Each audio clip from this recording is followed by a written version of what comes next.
show about sports by people who love sports. Welcome to Sports Isolated. Here's your host, Callum. G'day everyone, welcome to another episode of Sports Isolated. Today on the show we've got CEO of Table Tennis Australia, Scott Houston. Scott, how are you, mate? Nice to see you. Thanks, Callum. Thanks for having me. Yeah, we obviously got to meet when you were at SACA, and I was just starting there as a casual cricket officer, and obviously you sort of just left after I started at SACA, and now you're CEO of Table Tennis Australia. Did you ever think that would happen? Yeah, I guess I've been with Table Tennis Australia now for just over 2.5 years. And to be honest, I think I had actually been prepping for a role such as this for probably 4 or 5 years prior to taking it on. And I certainly had a career goal to become a CEO of a small to medium enterprise, but it probably came a little bit quicker than what I was anticipating, that's for sure. And table tennis is my sport and something I'm really passionate about. So I think I'm really fortunate and really lucky to have a job such as this. Yeah. So do you mind telling us a little bit more about your current role at Table Tennis Australia and obviously your career pathway as well? Yeah. So in my current role at Table Tennis Australia, as you mentioned, so working as CEO, so it's quite broad ranging and quite complex. But basically in a few summary areas, my role entails managing the operations of the national office, including all of our staff and contractors that we have, on the direct liaison point with the TTA board, and I provide secretariat support and advisory support in that function as well. I'm responsible for the overall financial management of the business as well. There's a lot of stakeholder relationship management, so that's internally with our board subcommittees, staff, contractors, our athletes, coaches, parents, and the like. And then from an external perspective as well, it's also a lot.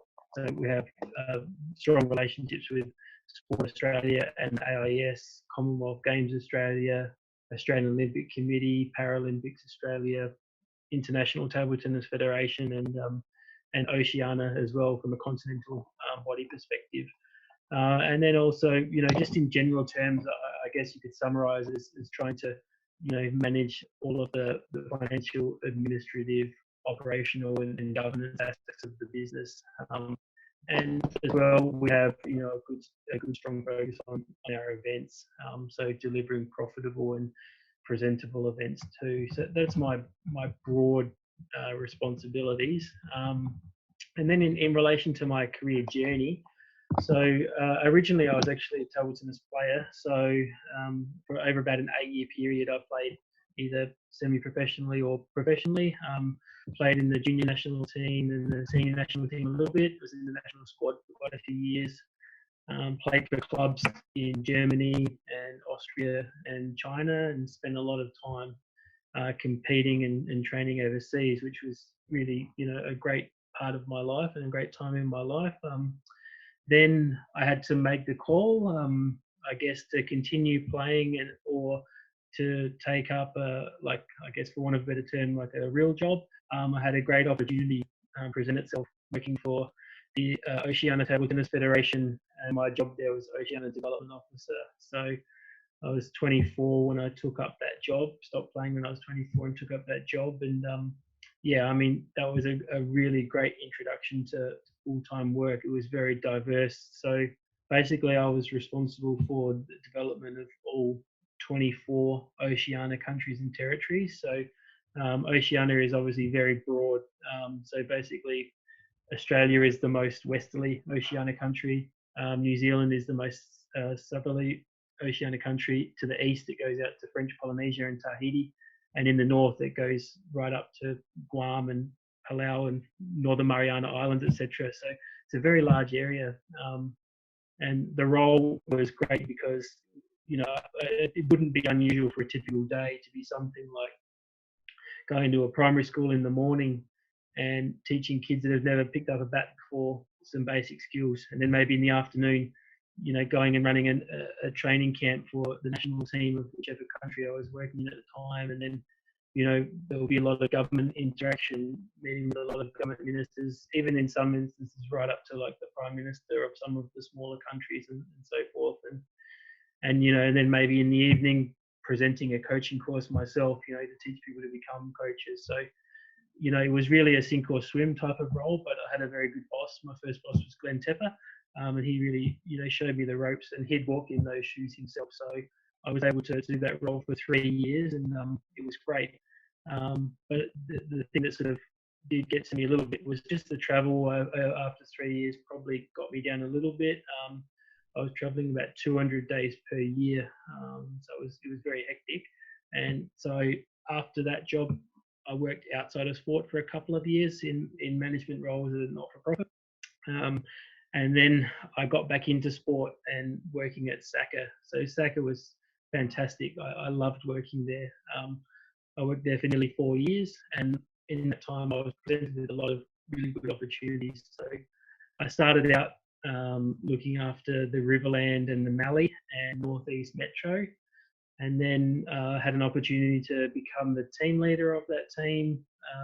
And then not long after that, a broader management role. So I became the manager of the East and South region of South Australia. And then my last role that I had there was as manager of South Australian Metropolitan. And again, all of that was working in development. But yeah, it was a great place to work at SACA. Shane Bernhard was my manager for most of the time there, and he gave me a lot of good opportunities. And likewise with Keith Bradshaw as the CEO of SACA, he's a fantastic CEO, and I've learned a lot from him when I was at SACA that I can implement into my role now. But yeah, I can't speak highly enough of my time at SACA. They gave me great opportunities, professional development and work opportunities, and the team we had there was fantastic. So yeah, and as I said, I worked there for about 4 years and then came into this table tennis role now with Table Tennis Australia. So yeah, that's my journey, I guess, over the last 15 or so years.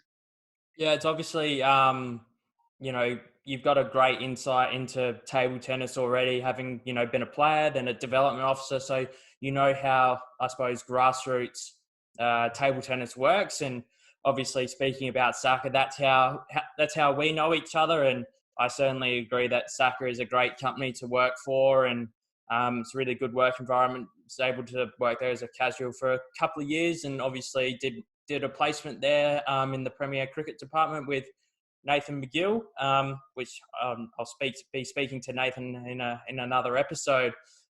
Scott, what is the current state of table tennis in Australia? Obviously, it's an extremely popular game, extremely popular in Asia, a bit like badminton. So how are the participation numbers in Australia at the moment? Yeah, participation numbers are really strong. So the TTA official participation census from last year, we've had 168,000 participants. So that was easily eclipsed our previous record, which was in 2018. It was about 60% up on that. So, we have about 200 affiliated clubs all around Australia. And yeah, our participation is going through the roof. But in terms of, there's also from a casual table tennis participant. So maybe if you think about people playing at their home or in the office or, in a social setting, there's been research undertaken not too long ago by Roy Morgan Research, and that indicated there's about 1 million people in Australia playing table tennis in some way, shape or form every year. So, going by that, puts table tennis, inside the top 10 participation sports in Australia, which probably not a lot of people would appreciate or understand. So it sort of flies under the radar a little bit. Yeah, I suppose I probably find that sort of similar to my role at Badminton SA. There are a lot of people who just love to go and have a social hit with family and friends, but don't actually play at a competition level. And obviously the challenge is, how do we get those people wanting to play in competitions as well? Yeah. And obviously we want people to take the next step so that we can, create as many, players for state and obviously go on to represent their country. Scott, Yeah. what are some of the challenges that you've faced in your role so far? And what are just obviously the overall challenges for table tennis as a sport? Yeah. So probably the biggest challenge I faced was when I took on the role as CEO, and I knew going into the role that at that time TTA was in really dire financial position. Um, when I started, there was $650,000 in debt and about 6 weeks away from going bankrupt. So it was really, it was on the brink. I remember getting calls from companies, liquidation companies, asking me what our plan B was and all this type of thing.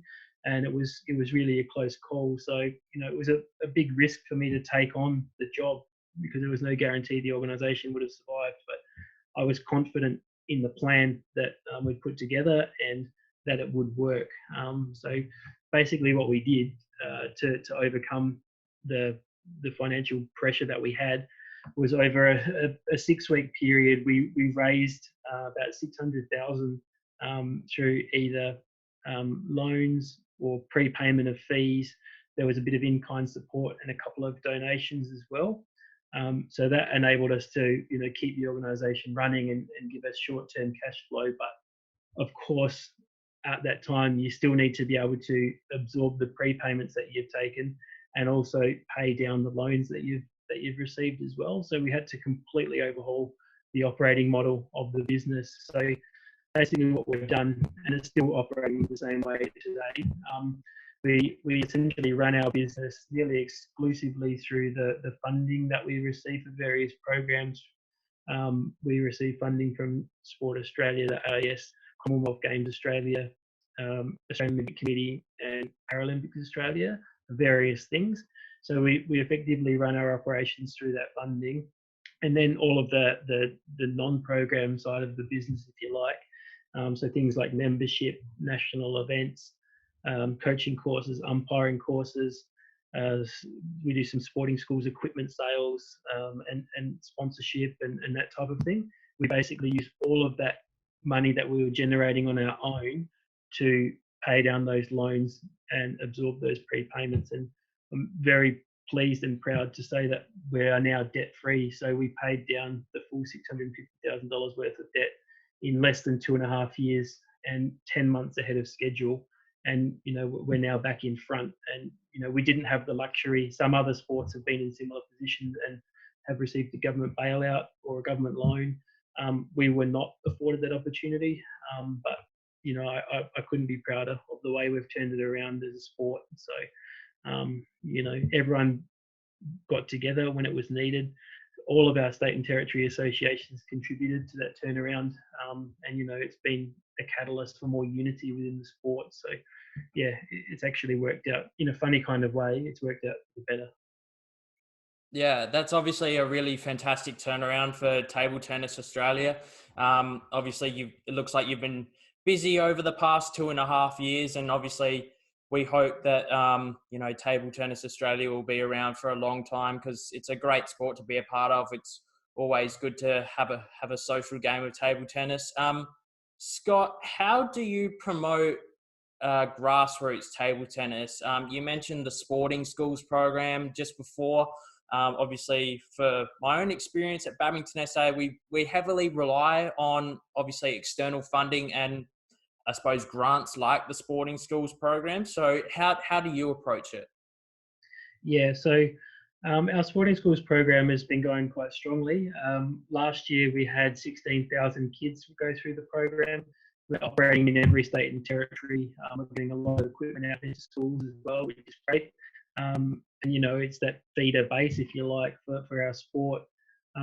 Also on top of that, last year we received a grant through Sport Australia under the Move It Oz participation grant scheme, and through that we also have been able to develop a new entry-level program called Spinnaroos.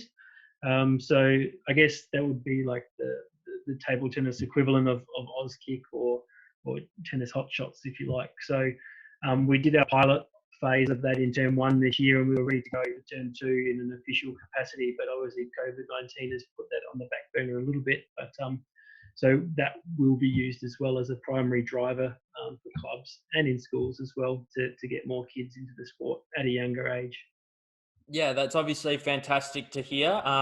Obviously, COVID-19's affected a lot of sporting organisations, and a lot of obvious sporting organisations have had to cancel programs, which is really unfortunate. But hopefully, when the coronavirus goes away, we can obviously start getting back to playing sport, because everyone will be super keen to play sport in hopefully 6 months' time. But who obviously knows? How can people get involved with table tennis? In how many clubs are there in Australia, and obviously what competitions can they enter if they want to take themselves to the next level? Yeah, so we have a few different options available. So at our club level, we have about 200 affiliated clubs around Australia in every state and territory. So if you were to go online and just Google your local table tennis club, it will come up. But also, we also have our state and territory associations. They all have their own website, and you could definitely find your local club there as well. We're actually just going through a process of upgrading all of our websites at the moment, so that's not too far away. And then once you're at a local club, they all have options. So whether you want to just play socially on a on a weekday morning or of an evening or on the weekend, there will be opportunities to do so. All clubs as well would have competitions available, whether that be an internal club competition or representing the club against other clubs.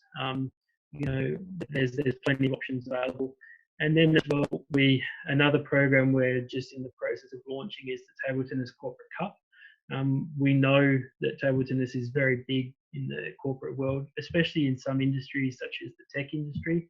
And so we developed that as part of our Move Oz participation grant that we received. And again, there, we'd had a few soft launches, if you like, and we were just about our finals were going to be rolled out across 4 different states throughout March and April, but we've had to put them as postponed for now. But basically, we're looking for people to play within their company as well. It's very good activity, doesn't require too much space, not a big financial outlay. You can play in your work clothes.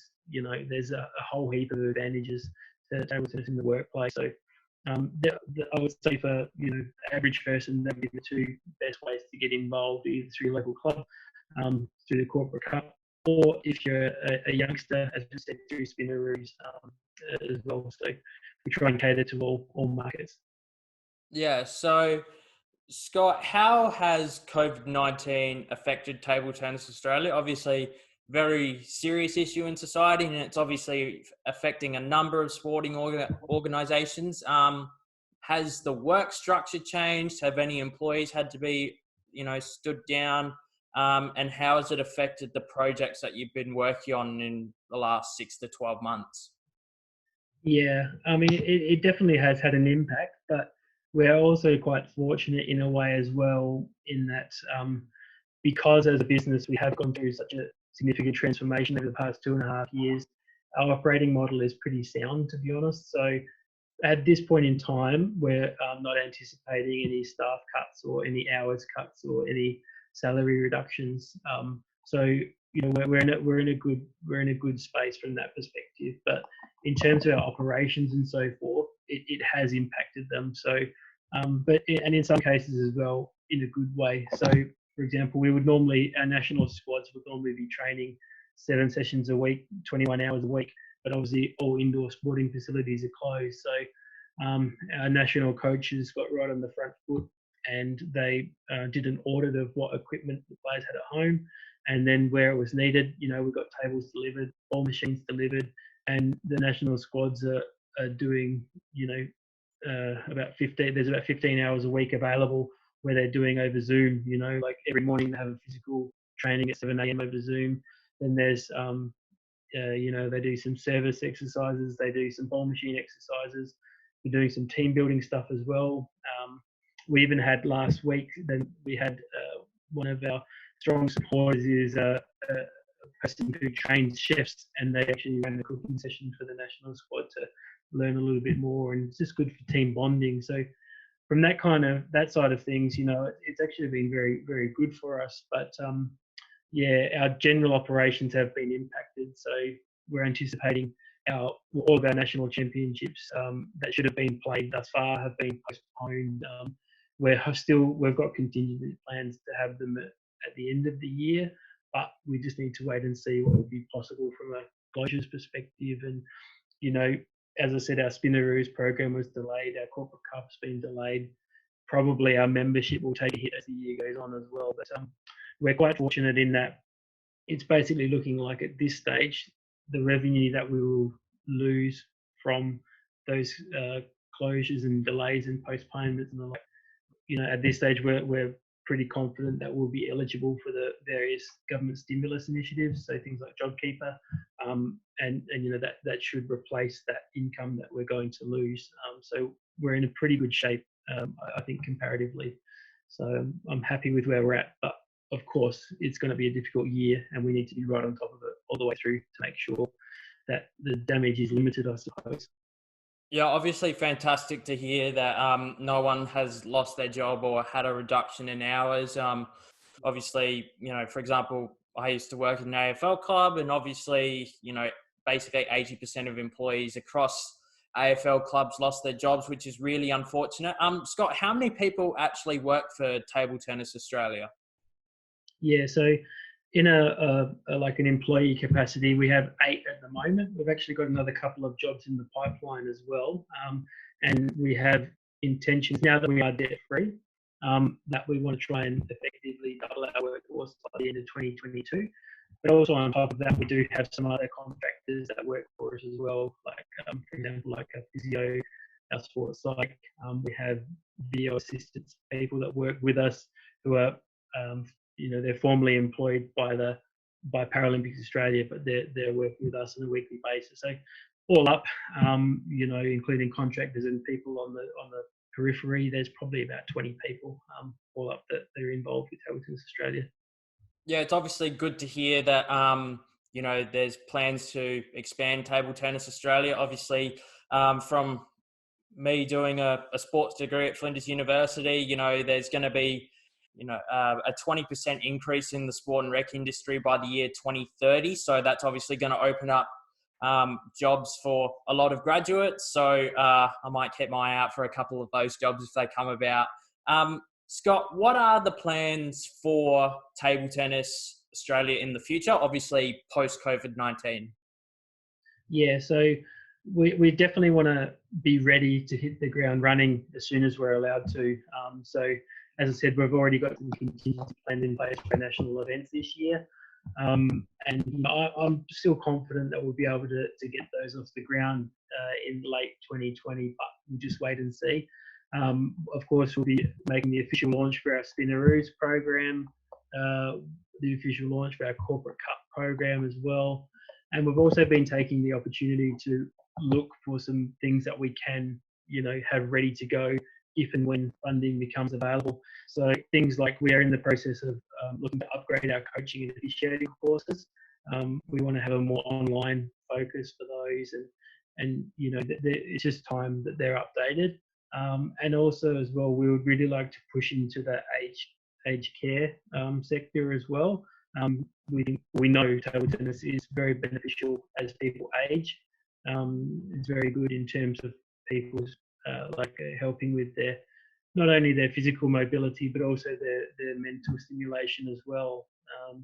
So we would like to have a formal presence in that space. So we've got a couple of projects in the pipeline that we are looking to launch when the time is right. So using times like now to get ready for those.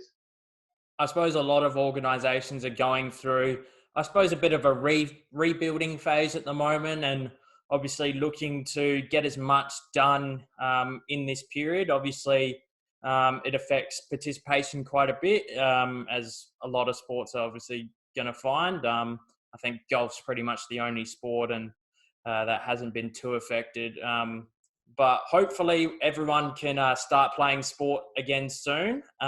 So Scott, thank you so much for your time and joining us on Sports Isolated.